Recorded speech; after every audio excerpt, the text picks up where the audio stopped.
learnings at realization ng cast ng upcoming Kapuso medical drama na Code Grey sa kanilang ginawang immersion para sa series.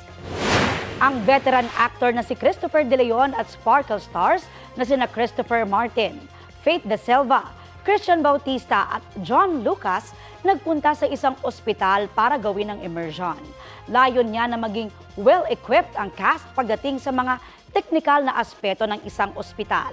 Anila naging eye-opener ang kanilang immersion tungkol sa Philippine healthcare system at nagkaroon din sila ng appreciation para sa medical frontliners.